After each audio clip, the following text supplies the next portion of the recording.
I have attended quite a few educational conferences across the world over the years.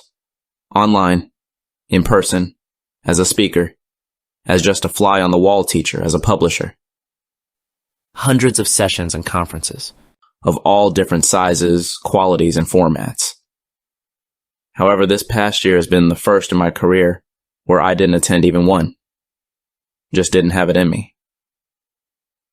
I value conferences for many reasons. New ideas, professional camaraderie, recharging your teaching batteries, just getting away, feeling a part of a larger cause and community, and for many other reasons.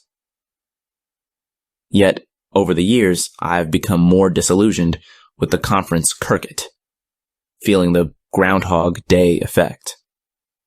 Thus, my current break. My largest critique with conferences is that they are imposed, not built from the teaching trenches up. I do yearn in ELT for more of the EdCamp type conferences there are in general education, where teachers get more time to discuss, debate, interact instead of being passive attendees filling chairs. But I have many other conference peeves, things that don't sit well with me. Here's a short list. What are your own concerns, problems, dislikes about what happens in most English language teaching conferences? Let us know in the comments. I'd love to hear from you. I've previously written about the need for a flipped conference. Also, here are some other pet peeves I've written about. However, we, conference organizers, fellow presenters, we could make a few more changes. Here are a few of my pet peeves that need to change. Any you'd add? I wish conference presenters. 1. I do with conference presenters would stop disrespecting the teacher attendees. I wish attendees would be provided with enough time to discuss with our group/partner when asked. Happens so often. Presenter says, discuss these 3 things in your group. Even if a time frame is given, it is never adhered to.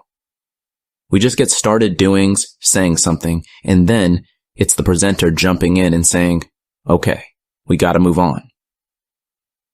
Presenters so often disrespect their audience and play lip service to really giving attendees time to dig into topics.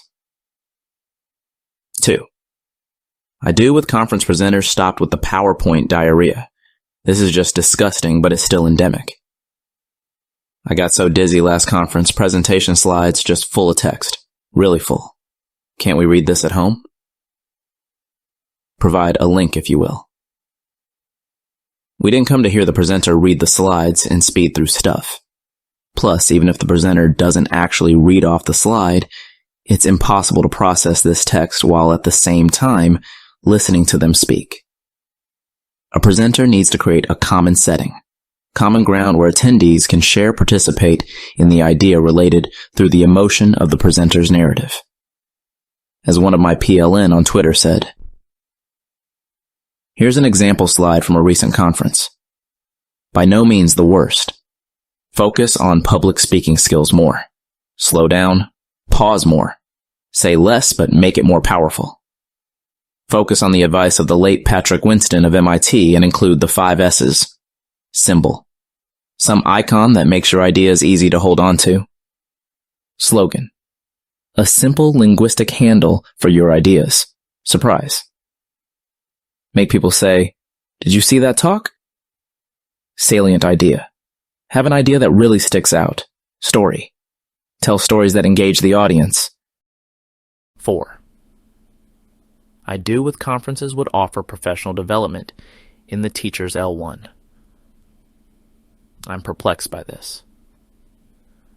Conferences are not a time for teachers to learn English. It should be done in their L1, where possible and appropriate. For example, a national conference where most attendees are of one language. Conferences are about ideas, and language is only a vehicle by which to communicate them. Why not label some sessions as English or the conference L1? I think there should be a balance in favor of conference presentation in the L1. 5. I do with conference presenters would not be parachuted in presenters. I won't belabor the point, but just having many Brits, Americans flying in, does not a good conference make. Plus, most just go through the motions, regurgitate and repeat the same presentation given at X, Y, or Z conference. Plus, most are not practicing teachers. Too many academics. Too many applied linguistics pontificating on interesting but not topics specific to teaching practice. Let's keep conferences real and make the stars the local teachers. 6. I do, with conference presenters, would not seem like they just studied up on the topic the last few months in preparation for their talk. I know this sounds elitist, but I want veterans, I want experts, I want to hear from people up to date in their field. Not someone who thought of a conference topic, wrote a blurb, got accepted, and then started to study up. Last conference plenary had a woman speaking about educational technology who even admitted that she was catching up for the talk and came up with the excuse that it's okay because technology is changing so rapidly. Go figure. This will only get worse with generative AI. See this teacher trainer suggesting you can prepare a session on any given topic. Just ask ChatGPT to prepare your talk. What kind of changes to conferences would you like to see? Let us know in the comments. Thanks for listening. The end.